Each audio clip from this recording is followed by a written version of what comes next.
அகர முதல எழுத்தெல்லாம் ஆதிபகவன் முதற்றே உலகே.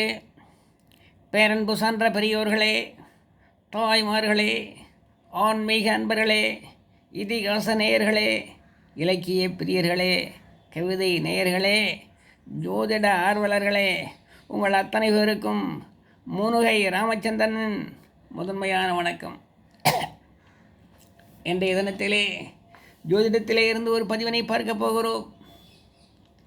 ரிஷபராசியும் சனிப்பெயர்ச்சி பலன்களும் என்ற தலைப்பிலே நாம் பார்க்க போகிறோம். பொதுவாக ரிஷபராசி ஒரு இரட்டை ராசி, ரிஷபராசி ஒரு பெண் ராசி, ரிஷபராசி ஒரு நிலராசி, ரிஷபராசி ஒரு ஸ்திர ராசி. ரிஷபராசியிலே கிருத்திகை 2, 3, 4 பாதங்கள், ரோகிணி 1, 2, 3, 4 பாதங்கள், மிருகசீரிஷன் நட்சத்திரம் 1, 2 பாதங்கள் அடங்கும். ரிஷபராசிக்கு அதிபதி யார் என்று சொன்னால் சுக்கிர பகவான். ரிஷபராசி சுக்கிரனுக்கு ஆட்சி வீடு, சந்திரனுக்கு உச்ச வீடு, ராகுவுக்கு உச்ச வீடு, கேதுவுக்கு நீச்ச வீடு. அதாவது காலபுருஷ தத்துவத்தின்படி இந்த ரிஷபராசி 2வது ராசி. ஆனால் ஜோதிட மேதைகளின் கணக்குப்படி இந்த ரிஷபராசி நம்பர் 1 ராசி, கடகராசி நம்பர் 2 ராசி, மீதியெல்லாம் அதுக்கடுத்த தரத்திலே வகையிலே நெருளறையாக வரக்கூடிய ராசிகள். ஏன் என்று சொன்னால் ரிஷபராசியிலே தான் சந்திரன் உச்சமடைகிறார். சிந்தனையாற்றல், சொல்லாற்றல், செயல்திறமை முதலியவற்றையெல்லாம் கொடுக்கக்கூடிய ஒரு கிரகம் யார் என்று சொன்னால் சந்திரன். அந்த சந்திரன் உச்சம் பெறக்கூடிய ஒரு ராசி எது என்று சொன்னால் இந்த ரிஷபராசி தான். ஆகவே தான் இந்த ரிஷபராசிக்கு நம்பர் 1 ராசி என்று சொல்லுவார்கள். ரிஷபராசியிலே சந்திரன் உச்சம், ரிஷபராசியிலே ராகு உச்சம். ஆக 2 கிரகங்கள் உச்சம் பெறக்கூடிய ஒரே ஒரு ராசி இந்த 12 ராசிகளிலே இந்த ரிஷபராசி ஒன்று தான். ஆக இந்த ரிஷபராசிக்கு சனி பெயர்ச்சி பலன்கள் எப்படி இருக்கும் என்பதை பற்றி இப்பொழுது நாம் பார்க்க போகிறோம். சனி பகவான் கும்பத்திலே இருந்தார், ரிஷபராசிக்கு 10லே இருந்தார். இப்போது ரிஷபராசிக்கு 11க்கு வந்திருக்கிறார். 11ஆம் இடமாக விளங்கக்கூடிய லாபஸ்தானத்துக்கு வந்திருக்கிறார். கும்ப ராசியிலே இருந்து மீன ராசிக்கு வந்திருக்கிறார். அந்த மீன ராசிக்கு புரட்டாதி நட்சத்திரத்திலே 4ஆம் பாதத்திலே வந்திருக்கிறார். ஏற்கனவே 3ஆம் பாதம் கும்பராசியில் இருந்தது, 4ஆம் பாதம் மீன ராசியில் இருக்கிறது. ஒரு ராசியிலே 9 பாதங்கள். ஆகவே புரட்டாதி நட்சத்திரம் 4ஆம் பாதத்துக்கு வந்திருக்கிறார், மீனராசிக்கு வந்திருக்கிறார். இப்பொழுது ரிஷபராசிக்கு 10லே இருந்தவர் இப்போ 11க்கு வந்திருக்கிறார், லாபஸ்தானத்துக்கு வந்திருக்கிறார். லாபஸ்தானத்திலே எந்த ஒரு கிரகம் வந்தாலும் அந்த கிரகம் நன்மையைத்தான் செய்யுமே தவிர தீமையை செய்யாது. அந்த விதத்திலே நன்மை செய்யக்கூடிய கிரகமாக சனி பகவான் இருக்கிறார். அது மட்டுமல்ல, ரிஷபராசிக்கு அவர் 9க்கும் 10க்கும் அதிபதி சனி பகவான். ரிஷபத்திலேருந்து நீங்கள் கணக்கெடுத்திங்கன்னா ரிஷபம், மிதனம், கடகம், சிம்மம், கன்னி, துலாம், விருச்சிகம், தனுசு, மகரம், கும்பம். மகரம் 9வது வீடு, கும்பம் 10வது வீடு. 1, 5, 9 என்பது திரிகோணஸ்தானம். 1, 4, 7, 10 என்பது கேந்திரஸ்தானம். திரிகோணஸ்தானமெல்லாம் லட்சுமி ஸ்தானம், கேந்திரஸ்தானமெல்லாம் விஷ்ணுஸ்தானம். ஆக விஷ்ணுஸ்தானத்துக்கும் அதிபதி யார்? சனி பகவான். லட்சுமஸ்தானத்துக்கும் அதிபதி யார்? சனி பகவான்.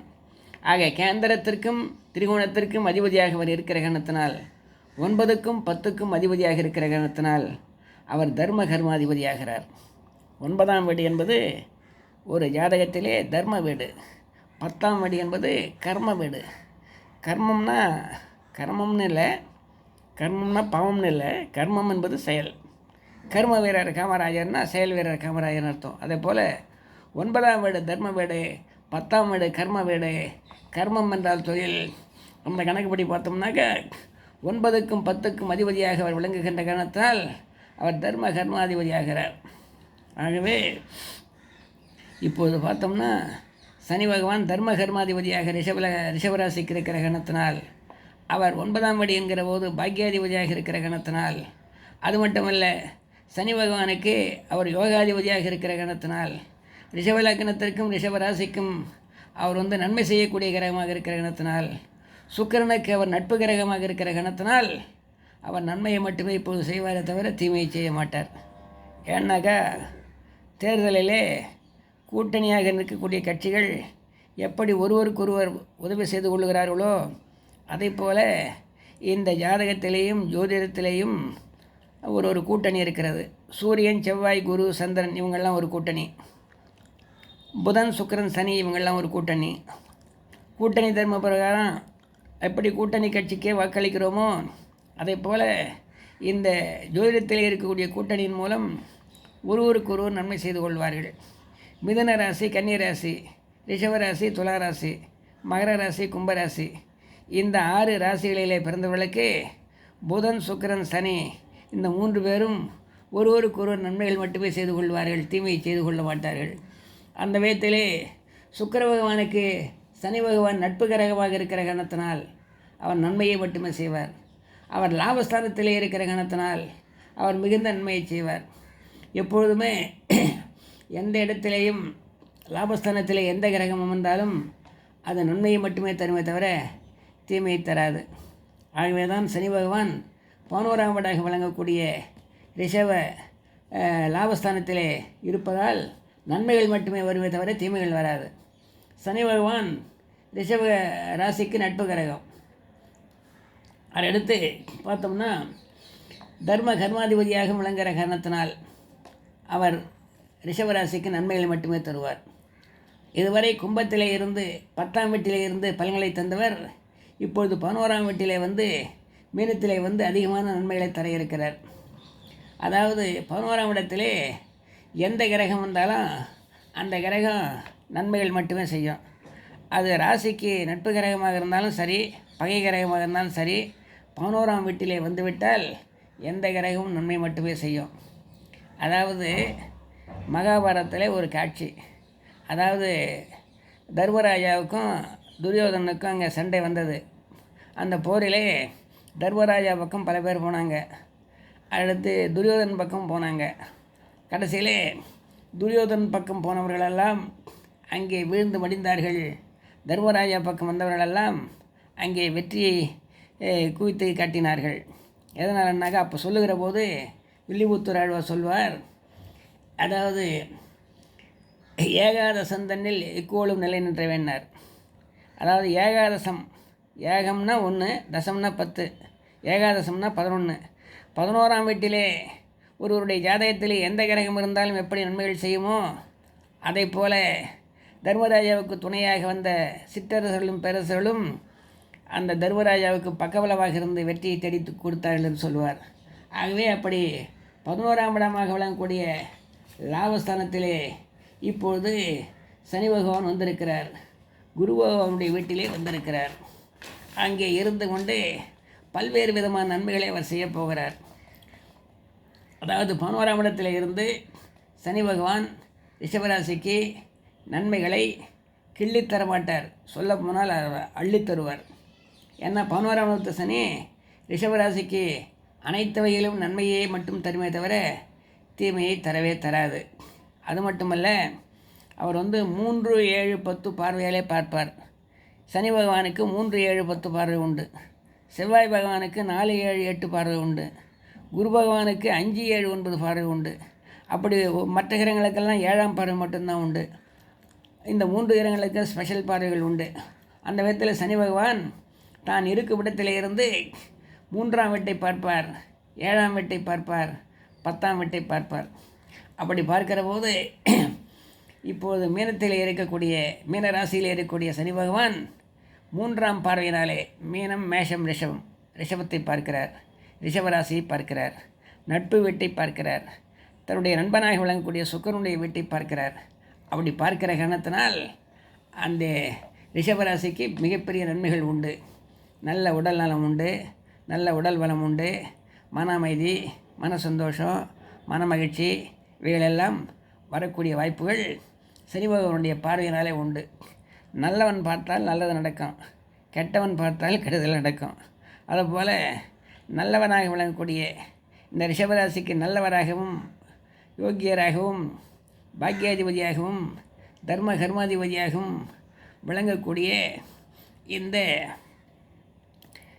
சனி பகவான் தன்னுடைய 3ஆம் பார்வையினால் ரிஷபராசியை பார்ப்பதனால் எல்லா விதமான நன்மைகளும் உண்டு. அதுக்கடுத்து அவர் என்ன செய்கிறார், 7ஆம் பார்வையினால் கன்னிராசியை பார்க்கிறார்.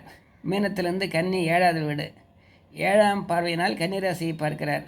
கன்னிராசி ரிஷபராசிக்கு 5ஆம் வீடு. ரிஷபம், மிதுனம், கடகம், சிம்மம், கன்னி. 5ஆம் வீட்டை சனி பகவான், அதாவது ரிஷபராசிக்கு 5ஆம் வீட்டை சனி பகவான் பார்க்கிற காரணத்தினால் பூர்வ ஜென்மத்திலே செய்த புண்ணியங்களுக்குரிய பலன்கள் கிடைக்கும். நல்ல அறிவு உண்டு, ஆற்றல் உண்டு, வசீகரம் உண்டு, செல்வச்சேர்க்கை உண்டு, மகிழ்ச்சியான வாழ்க்கை உண்டு. புத்திரபாக்கியம் இல்லாத இளம் தம்பதியருக்கு புத்திரபாக்கியம் உண்டு. அடுத்து பகுத்தறிவு மிக்கவராக விளங்குவார். நல்லொழுக்கம், நன்னடத்தை, நற்பண்புகள் உண்டு. எல்லா விதத்திலையும் விருதுகள், பாராட்டுகள், வாழ்த்துக்கள் பெறக்கூடிய வாய்ப்புகள் எல்லாம் இந்த 5ஆம் வீட்டை சனி பகவான் 7ஆம் பார்வையினாலே பார்ப்பதனால் உண்டு. அதுக்கடுத்து 10ஆம் பார்வை மீனராசியிலிருந்து 10ஆம் பார்வையினாலே தனுசு ராசியை பார்க்கிறார். மீனத்திலிருந்து எண்ணம்னாக 10வது வீடு தனுசு ராசி. தனுசு ராசியை பார்க்கிறார். தனுசு ராசியை பார்க்கிற போது ரிஷபராசிக்கு 8வது வீடு தனுசு ராசி. ஆக 8ஆம் இடத்தை சனி பகவான் பார்க்கிற காரணத்தினால், 8ஆம் எண்ணுக்குரிய சனி பகவான் 8ஆம் வீட்டை பார்க்கிற காரணத்தினால், ஆயுள்காரகனாக விளங்கக்கூடிய சனி பகவான் ஆயுள் ஸ்தானமாக விளங்கக்கூடிய 8ஆம் வீட்டை பார்க்கிற காரணத்தினால் உடல் நலம் உண்டு, உடல் வளம் உண்டு, நோயற்ற வாழ்வு உண்டு, ஆபத்து விபத்து எதுவும் ஏற்படாத தன்மைகள் உண்டு, பகைகள் மறையும், வழக்குகள், வியாஜ்யங்கள், சிக்கல்கள் இதுவெல்லாம் தீரும், இதெல்லாம் வரக்கூடிய வாய்ப்புகள் உண்டு. ஆக இப்படிப்பட்ட மிகச்சிறந்த நன்மையை இந்த ரிஷபராசிக்கு இந்த சனி பகவான் கொடுக்கிறார். ஆனால் இதில் ஒரு சிறிய சிக்கல் ஒன்று இருக்கிறது. என்ன என்று சொன்னால், ரிஷபராசிக்கு அதிபதி சுக்கிரனுக்கு நட்பு கிரகமாக இருந்தாலும், பாக்கியாதிபதியாக இருந்தாலும், யோகாதிபதியாக இருந்தாலும், தர்ம கர்மாதிபதியாக அவர் இருந்தாலும் அதில் ஒரு சிறிய குறை இருக்கிறது. என்ன என்று சொன்னால், ரிஷபராசி ஸ்திரராசி, சரராசி ஸ்திரராசி, உபயராசின்னுவாங்க. மேஷராசி சரராசி, ரிஷபராசி ஸ்திரராசி, மிதுனராசி உபயராசி. ஆக ரிஷபராசி ஸ்திரராசியாக இருக்கிற காரணத்தினால் ஸ்திரராசியிலே பிறந்தவர்களுக்கு 9ஆம் வீட்டோன் பாதகாதிபதி. ஆக 9ஆம் வீடு மகரம். ஆக மகர ராசிக்கு அதிபதி சனி பகவான் பாதகாதிபதியாக விளங்குகிற காரணத்தினால் அவர் நட்பு கிரகமாக இருந்தாலும், யோகாதிபதியாக இருந்தாலும், தர்ம கர்மாதிபதியாக இருந்தாலும், அவர் பாதகாதிபதி என்கின்ற அந்த பட்டத்தையும் பெற்று வருகின்ற காரணத்தினால் ஏதேனும் சில செயல்களில், ஏதேனும் சில விஷயங்களில், ஏதேனும் சில செயல்பாடுகளில், ஏதேனும் ஒரு துறையில் ஈடுபட்டு வேலைகளை செய்து கொண்டு வருகிற நேரத்திலே ஒரு சில பாதகங்களும் வரக்கூடிய வாய்ப்புகள் இந்த ரிஷபராசிக்கு உண்டு என்பதை இந்த நேரத்திலே சொல்லிக் கொள்கிறேன். ஆக 50-50 பிஸ்கட் மாதிரி, சர்க்கரையும் உப்பும் கலந்த பிஸ்கட் போல இந்த ரிஷபராசிக்கு சனி பகவான் நன்மையும் தீமையும் கொஞ்சம் மாறி மாறி செய்வார் என்பதை இந்த பதிவின் மூலமாக உங்களுக்கு சொல்லிக் கொள்கிறேன். ஆனாலும் தசாபுக்தி நன்றாக இருந்தால் இந்த கோச்சாரத்தை பற்றி கவலையே இல்லை. ஏனென்று சொன்னால், ஒருவர் சைக்கிளிலே சென்று கொண்டிருக்கிறார், தார் சாலையிலே சென்று கொண்டிருக்கிறார், கிழக்கிலிருந்து மேற்கு நோக்கி சென்று கொண்டிருக்கிறார். அப்படி சென்று கொண்டிருக்கிற போது பாதை கொஞ்சம் இறக்கமாக இருந்தால் தாராளமாக நன்றாக மென்மையாக மிதித்தால் விட வேகமாக போகும். அதே நேரத்தில் தள்ளுகாற்று இருந்தால் இன்னும் வேகமாக போகும். அதே நேரத்தில் பாதை இறக்கமாக இருந்து எதிர்காற்று இருந்தால் கூட அதை பற்றி கவலை இல்லை. எதிர்காற்றுன்றது மிகப்பெரிய எதிர்ப்பை, வேகத்தை குறைத்து விடாது. ஆனால் பாதை இறக்கமாக இருந்தால் எதிர்காற்று இருந்தாலும் பரவாயில்லை. அதே போல் ரிஷபராசி என்பவர்களே, உங்களுக்கு இப்போது என்ன திசை நடக்கிறது, என்ன புக்தி நடக்கிறது என்று பாருங்கள். அந்த திசா புக்தி நல்ல திசா, நல்ல புக்தியாக இருந்தால் இந்த கோச்சாரத்தில் வரக்கூடிய ஒரு சிறு குறைகளை பற்றி நீங்கள் கவலைப்பட வேண்டாம் என்பதை இந்த பதிவின் மூலமாக சொல்லிக்கொண்டு, இந்த பதிவினை கேட்ட உங்கள் அத்தனை பேருக்கும் என்னுடைய வாழ்த்துக்களை, பாராட்டுக்களை, நன்றியை தெரிவித்துக் கொள்கிறேன். உங்களுக்கெல்லாம் ஒரு சிறிய வேண்டுகோள்.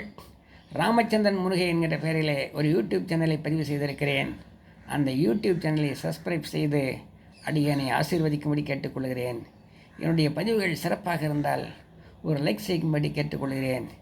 என்னுடைய பதிவுகள் மிகவும் சிறப்பாக இருக்கிறது என்று நீங்கள் நினைத்தால் நண்பர்களுக்கோ உறவினர்களுக்கோ என்னுடைய வீடியோவை ஷேர் செய்யும்படி கேட்டுக்கொள்கிறேன். வாழ்க வளமுடன் நலமுடன். நன்றி, வணக்கம்.